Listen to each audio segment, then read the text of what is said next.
What's good, everybody?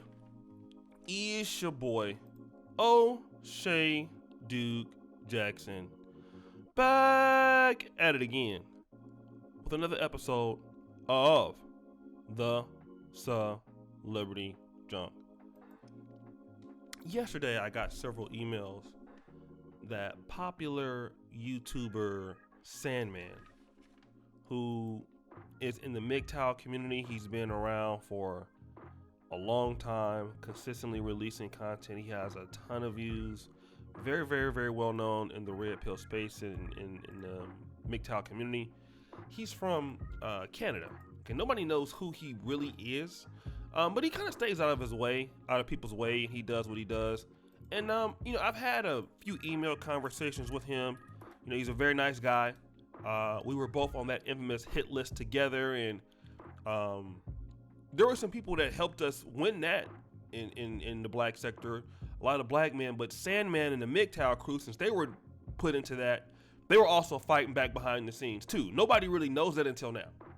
But Sandman, he takes requests, and for $25 you can email a request and he'll talk about it. I know some of us have done that before. Have emailed him or paid him to he get his thoughts on something like that. I know guys have done that before. And the name of this video that he recently did is "The Black Manosphere Bad," or "The Black Manosphere is Bad." And this comes in part from a guy that used to come into the Manosphere that was a Canadian Asian guy. All right. Now, I never knew who his guy by the name of Mike. He used to come in and he would donate, and then he would send emails and troll and harass me and stuff like that. And he is saying that he started the Black Manosphere. Okay? And let me also mention another guy that was a white guy that was here. I won't call his name, but he was from the Oregon area, and he was supposed to be real cool. He was married to an African lady somewhere in Eastern Africa. This was a guy that, we let it in the space. I used to let him moderate or whatever. And come to find out, for no reason at all, this guy was the one that spread all that rumors about me in Africa. I never met this guy. He doesn't know me. I don't know him. Okay? And he goes around, he's saying silly things, like I'm sex trafficking people, just all kind of stupid stuff. The guy never, and when I had that beef with Saint in the Center, he's the one that spread all that stuff out, and then he took it down on Facebook. For no reason. I've never been mean to the guy before that. Nothing. The guy, when I started my Ken Gandhi YouTube channel, he was trying to do something like that. He felt intimidated and threatened, and just immediately started doing this. Okay? For no apparent reason. I've had black YouTubers do that.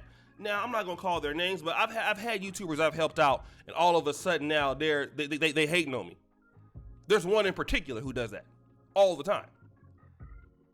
But I want to come back and I want to talk about the bigger version, because Sandman was pretty much saying, listen, this is sounding like you're lying on him, don't make no sense and all of this.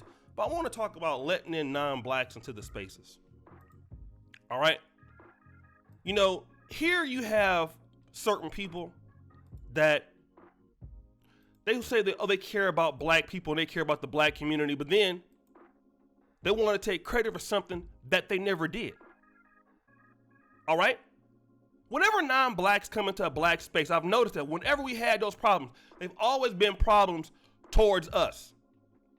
With the one guy that has a Kenyan wife, this guy from Canada, why are you so interested in black issues? And we never go and look for them.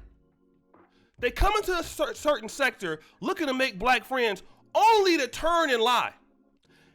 If guys really want to know the history of the current infrastructure of what the Black Manosphere is today, there is one guy whose brainchild that this came from, that influenced the whole specific shift.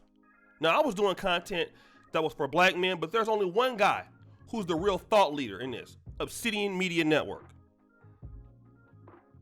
The NegroManosphere.com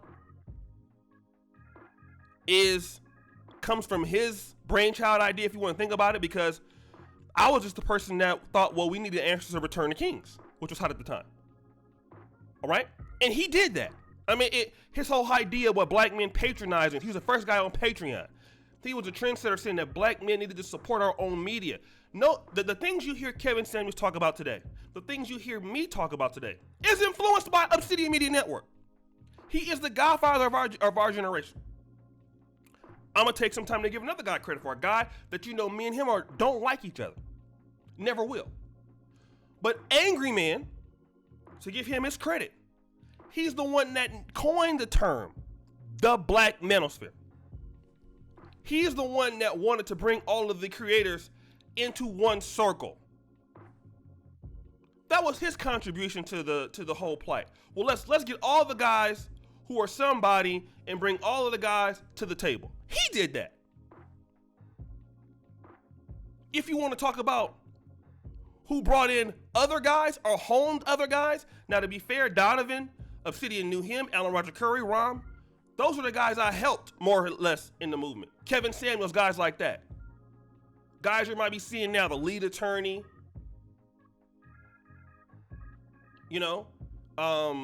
Pocket Watching with JT. So many people I've worked with, Paris Milan, in another sector, but in the Black Manosphere sector, nobody has brought more people in through me. Then you have Solo TV 84, Alpha Male Strategies, Black Ram. Oh, well, Black Ram also brought in Alpha Male Strategies. Stefan Clinkscales is like me and Solo. Steph is cold. But Solo, me, Angry Man, Obsidian, those are the four guys that have helped with the development of this current infrastructure you see today. Nobody else. And if I was to give the key to the church to somebody for this achievement, it was Obsidian. But the development of the progress, everybody knows, through the years, who's been putting money in, who's been bringing people in. These guys that come in from other people, other places, now you can see, now that the Black Manosphere is getting successful, now y'all want to take credit. You can't take credit for nothing you ain't do. That was me paying for NegroManosphere.com awards. Me paying for the site. I'm still paying for the site. Me sweating in, bringing guys that had no subscribers in the community, developing guys. The Hall of Game. Me and Brother Gabe A was bringing that together. Coach Ali. Antoine Wade. That was years of talking to different black guys with different skill sets. Now here you have this guy talking about he's the co-founder. And you only get this from groups that are not black. If you want to, and the thing about it is this. No, some people just don't want to see blacks develop alone by themselves. They want to be able to say that they did it. You ain't do nothing. The current platform that we have that has grown was outside any help. No offense to 21 Convention, but our community wasn't a part of their community. We didn't have, Rollo Tomasi or any of those guys or whatever. Whatever we're doing by ourselves. And they do a great job.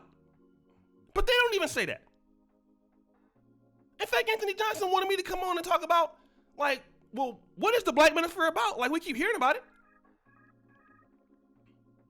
Even he's not trying to do that. And if there's anybody, in my opinion, that has been non-black, that has given black guys, African Americans, the room to shine more after coming over here, it was Anthony Johnson, 21 Convention. His guys and Rollo Tomasi, they were the ones to invite Steve Dedeen, who was some affiliation over here, Alan Roger Curry, Donovan Sharp. They're the ones that had a platform to allow these guys to grow even further than what they currently would, expose them to a more broader audience. But you see, that's what happens when you get success. Folks want to start trying to take credit and start hating. And I'm glad that Sandman didn't take the bite. Because we know that there are some simps out there that are just mad at black folks' success. I want you brothers to understand that you got to stop letting people from other groups come into the market because they have a reason to be there. And the reason typically is not always good. So guys, what do you think? It's your boy, O'Shea Duke Jackson, back at it again for another episode of The Celebrity Jump. I really appreciate you for all that you do. Subscribe with the bell. Check out the first comment in the top. And as you know, the buffoonery remains at an all-time high. Don't get the Black Men Perps t-shirts.